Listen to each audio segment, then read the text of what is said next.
கண்ணியமிக்க நல்லடியார்களே, எல்லாம் வல்ல ரப்புல் ஆலமீன் அல்லாஹ் ஜல்ல ஷானுஹு தஆலா நம்மையும் நாம் தொழுத இந்த சுபஹுடைய தொழுகையையும் நம்மிடத்திலிருந்து பரிபூரணமாக கபூல் செய்வானாக. நாம் தொழுத இந்த சுபஹ் தொழுகையின் பரக்கத்தால் இன்றைய தினம் மீதம் இருக்கக்கூடிய 4 வேளை பரதான தொழுகைகளை இமாம் ஜமாத்தோடு உடல் ஆரோக்கியத்தோடு ஆஃபியத்தோடு மன நிம்மதியோடு நின்று தொழக்கூடிய பாக்கியத்தை எல்லாம் நம் அனைவருக்கும் தந்து நல்லவர்கள் புரிவானாக. நல்லமல்களாக நம்மிடத்திலிருந்து வெளிப்படக்கூடிய எல்லா செயல்பாடுகளையும் அல்லாஹ் ஜல்ல ஷானுஹு தஆலா பரிபூரணமாக கபூல் செய்து தந்தருள்வானாக. அந்த நல்ல மனிதரின் பரக்கத்தால் ஈருலகத்திலேயும் அல்லாஹ் ஜல்ல ஷானுஹு தஆலா நம்முடைய வாழ்வை மேம்படுத்துவானாக. நம்முடைய வாழ்வில் நம்மை சூழ்ந்திருக்கிற ஆபத்துகள், பலா முசீபத்துகள், நோய் நொடிகள் அனைத்தையும் நம்மை விட்டும் நீக்கி எல்லா விதமான சீரையும் பரக்கத்தையும் அல்லாஹ் ஜல்ல ஷானுஹு தஆலா நிரப்பமாக தந்தருள்வானாக. ஆமீன் ஆமீன் யா ரப்பல் ஆலமீன்.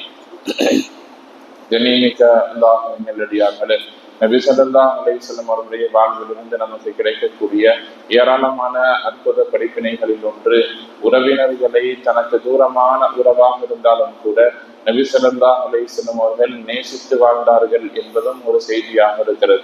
ரசூலுல்லாஹி ஸல்லல்லாஹு அலைஹி வஸல்லம் அவர்களை பொறுத்தவரை உறவுகள் அவர்களுக்கு எந்த அளவிற்கு முக்கியத்துவம் வாய்ந்ததாக இருந்தது என்பதை நாம் தெரிந்து கொள்வதற்கு நபி ஸல்லல்லாஹு அலைஹி வஸல்லம் அவர்கள் நெருங்கிய உறவினர்களை எப்படி கவனித்துக் கொண்டார்கள் என்பதை விட தூரமான உறவுகளின் விஷயத்தில் நபி ஸல்லல்லாஹு அலைஹி வஸல்லம் அவர்கள் எந்த அளவிற்கு கவனமாக இருந்தார்கள், பாசத்தோடும் பிரியத்தோடும் இருந்தார்கள் என்கிற வரலாறை பார்க்கிற பொழுது நம்மால் அதை மிக சாதாரணமாக கடந்து சென்று விட முடியாது. ரசூலுல்லாஹ் ரொம்ப நேசித்திருக்கிறார்கள்.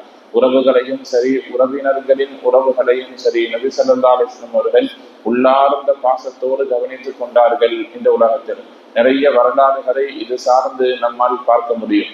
தன்னுடைய மனைவியை நபி ஸல்லல்லாஹு அலைஹி வஸல்லம் அவர்கள் மிகவும் நேசித்தார்கள். ஹதீஜா ரலியல்லாஹு தஆலா அன்ஹா அவர்கள் அதனுடைய பாசத்தின் விளைவு எப்படி இருந்தது, மனைவியினுடைய நேசம் எப்படி இருந்ததுன்னு சொன்னா, அவர்களுடைய வஃபாத்திற்கு பின்னால் ஹதீஜாவினுடைய ஞாபகம் வந்தால் ஒரு ஆட்டை வாங்கி அதை அறுத்து அதனுடைய இறைச்சிகளை எடுத்து ஹதீஜா ரலியல்லாஹு தஆலா அன்ஹா அவர்களுடைய உறவினர்களுக்கும் தோழிகளுக்கும் அனுப்பி வைப்பார்கள். அவர்களை கவனிக்க வேண்டும் என்கிற எந்த ஒரு கடமையோ பொறுப்போ நபி ஸல்லல்லாஹு அலைஹி வஸல்லம் அவர்களுக்கு இல்லை. இருந்தாலும் கூட வாழ்வின் கடைசி தருணம் வரை தன்னுடைய மனைவியின் நினைவாக நபி ஸல்லல்லாஹு அலைஹி வஸல்லம் அவர்கள் நல்ல விஷயத்தை செய்து கொண்டிருந்தார்கள் என்பது நமக்கு உறவுகளுடைய விஷயத்துல நபி ஸல்லல்லாஹு அலைஹி வஸல்லம் அவர்கள் எந்த அளவிற்கு முக்கியத்துவத்தோடும் உள்ளார்ந்த அன்போடும் இருந்தார்கள் என்பதற்கு உண்டான ஒரு வெளிப்பாடாகத்தான் இந்த வரலாறுகள் இருக்கிறது. ஹதீஜாவுடைய ஞாபகம் வரும், ஒரு ஆட்டை அறுப்பார்கள், இறைச்சியை கொடுத்து அவர்கள் யார் யாரெல்லாம் சேர்ந்து பழகினார்களோ அவருடைய தோழிகளுக்கும் உறவினர்களுக்கும் கொடுத்து அனுப்புவார்கள். அதே போல மக்காவிலிருந்து மதீனாவிற்கு நபி ஸல்லல்லாஹு அலைஹி வஸல்லம் அவர்கள் உம்ராவினுடைய பயணம் மேற்கொள்வதற்காக வேண்டி செல்லக்கூடிய சூழ்நிலையில தன்னுடைய தாய் ஆமினா ரலியல்லாஹு தஆலா அன்ஹா அவர்களை அவர்களுடைய கபரை ஜியாரத் செய்யக்கூடிய ஒரு வாய்ப்பு நபி ஸல்லல்லாஹு அலைஹி வஸல்லம் அவர்களுக்கு கிடைக்கும். அந்த நேரத்துல நிறைய பேசுவார்கள். அது சார்ந்த ஹதீஸனுடைய செய்தி நீண்ட நெடியதாக இருக்கிறது. அந்த நேரத்தில் நபி ஸல்லல்லாஹு அலைஹி வஸல்லம் சொன்ன ஒரு வார்த்தை ஹதீஸ்களில் பதிவு செய்யப்படும். நபி ஸல்லல்லாஹு அலைஹி வஸல்லம் சொல்லுவார்கள், அம்மா, ஒருவேளை நீங்கள் இப்பொழுது ஹயாத்தாக இருந்து நான் தொழுது கொண்டிருக்கக்கூடிய நேரத்தில் யா முஹம்மத் இங்கே தால், இங்கே வா என்று அழைத்தால் நான் தொழுகையை விட்டு உங்களிடத்தில் வந்து லப்பைக் யா உம்மி என்று சொல்லுவேன் என்று பாசத்தின் வெளிப்பாடாக நபி ஸல்லல்லாஹு அலைஹி வஸல்லம் அவர்கள் ஆமினா அம்மாவுடைய கபரில் பேசிய வார்த்தைகள் கூட ஹதீஸ்களில் பதிவு செய்யப்பட்டிருக்கிறது. தன்னுடைய தாய் மரணித்து விட்டாலும் கூட அவர்கள் ஹயாத்தாக இருந்தால் அவர்களுக்கான கடமையை நான் எப்படி செய்வேன் என்கிற விஷயத்துல நபி ஸல்லல்லாஹு அலைஹி வஸல்லம் இந்த வார்த்தையின் வெளிப்பாடு என்பது நாம் நம்முடைய உறவுகளின் விஷயத்தில் எந்த அளவிற்கு சரியாகவும் கவனமாகவும் முக்கியத்துவம் கொடுத்தும் நடந்து கொள்ளுகிறோம் என்பதை சிந்திக்க தூண்டுகிறது. ரசூலுல்லாஹி ஸல்லல்லாஹு அலைஹி வஸல்லம் மக்காவிலிருந்து மதீனாவுக்கு ஹிஜ்ரத் செய்து வந்த ஆரம்ப காலகட்டத்திலே ஹஜ்ரத் அனஸ் ரலியல்லாஹு தஆலா அன்ஹு என்கிற சஹாபியை ஒரு தாய், அவர்களுடைய பெயர் உம்மு ஐமன், அவர்கள் என்ன செய்யறாங்கன்னு சொன்னா, இந்த மகனை இந்த மகனை நீங்கள் என்ன செய்யுங்கன்னா பணியாளராக வைத்துக் கொள்ளுங்கள் என்று சிறிய அனஸ் ரலியல்லாஹு தஆலா அன்ஹுடைய சிறிய வயதுல நபி ஸல்லல்லாஹு அலைஹி வஸல்லம் கொண்டாந்து கொடுக்கிறாங்க. கொடுக்கக்கூடிய அந்த நேரத்தில் தனக்கு சொந்தமான பேரித்தம்பர தோட்டத்திலிருந்து குறிப்பிட்ட ஒரு பகுதியை ரசூலுல்லாஹுக்கு அவர்கள் கையில் கொடுத்து இதனுடைய வருமானத்தை நீங்கள் பயன்படுத்திக் கொள்ளுங்கள்னு சொல்றாங்க. கவனமாக கேட்க வேண்டிய விஷயம் என்னன்னா, உம்மு ஐமன் ரலியல்லாஹு தஆலா அவர்களிடத்திலே நபி ஸல்லல்லாஹு அலைஹி வஸல்லம் அவர்கள் தனக்கு சொந்தமாக வந்த அந்த பேரித்தம்பரத்தினுடைய பகுதியை ரசூலுல்லாஹ் கொடுக்கிறாங்க. யார்கிட்ட கொடுக்குறாங்க? உம்மு ஐமன் ரலியல்லாஹு தஆலா அவர்களிடத்துல போய் நபி ஸல்லல்லாஹு அலைஹி வஸல்லம் இது எனக்கு சொந்தமாக வந்தது, நீங்கள் இதனுடைய வருமானத்தை பயன்படுத்திக் கொள்ளுங்கள் என்று ஒரு வயதான தாய். இந்த உம்மு ஐமன் யாருன்னு சொன்னா, ரசூலுல்லாஹை சிறிய வயதில் தாயை போல் பராமரித்து வந்தவர். அவருக்கு ரசூலுல்லாஹுக்கு பாலூட்டிய தாயும் இல்லை, பெற்ற தாயும் இல்லை, உறவினரும் இல்லை.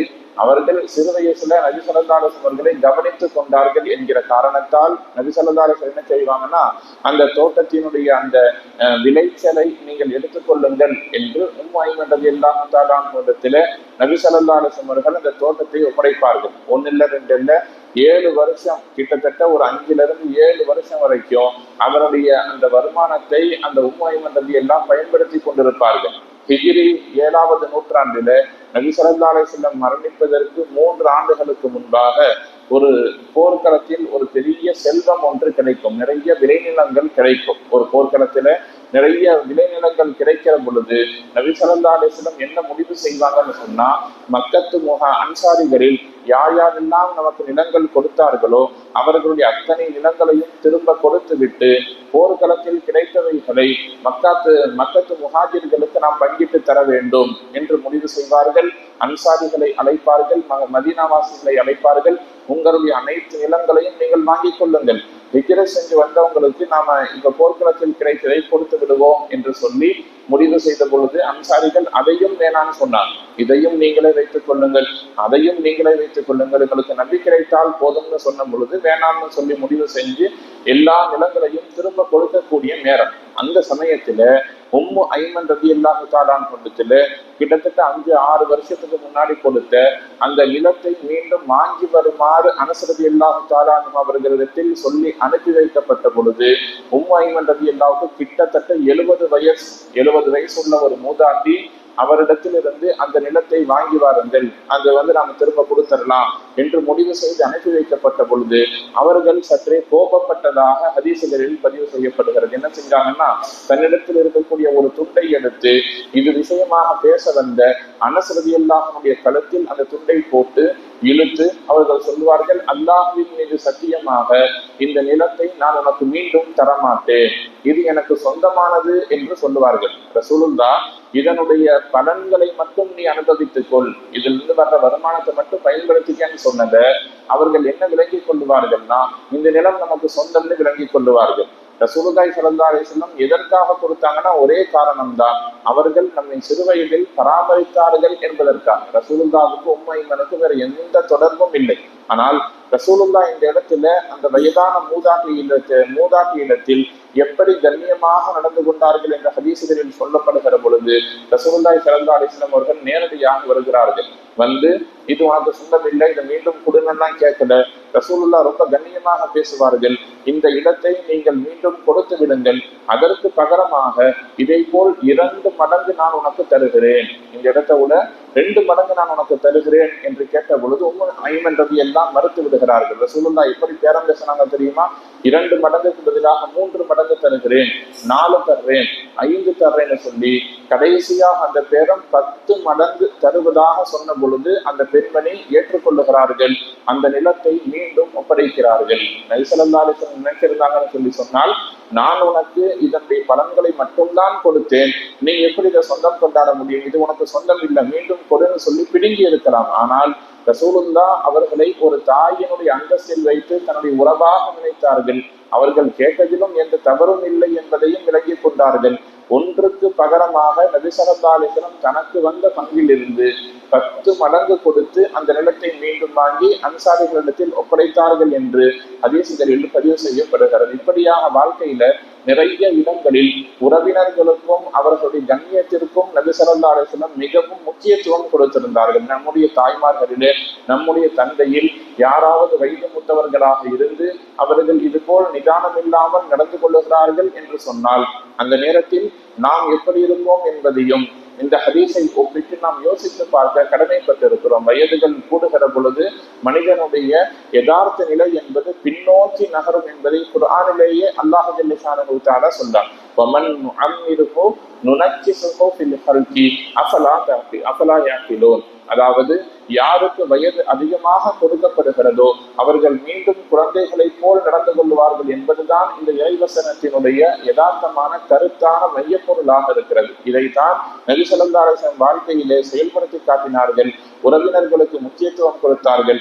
அவர்கள் சாதாரணமான உறவாக இருக்கலாம் அல்லது உறவினர்களுடைய உறவாக இருக்கலாம். ரசூலுல்லாஹ் இந்த மக்களுக்கு முக்கியத்துவம் கொடுத்ததெல்லாம் இவர்கள் நாளை நமக்கு வேண்டும் என்கிற ஒரு காரணத்தால் தான். எனவே இந்த ஹதீஸும் ஆயத்தும் நமக்கு சொல்லக்கூடிய செய்தி, நம்மை சுற்றி நம்முடைய உறவினர்களாக யார் யாரெல்லாம் இருக்கிறார்களோ அவர்களை கண்ணியமாக மதிக்க வேண்டும். அவருடைய தேவையை நம்மால் இயன்றவரை பூர்த்தி செய்ய வேண்டும். அல்லாஹ் ஜல்ல ஷானஹு தஆலா தௌஃபீக் செய்வானாக. வ ஆகிரு தஅவானா அனில் ஹம்துலில்லாஹி ரப்பில் ஆலமீன்.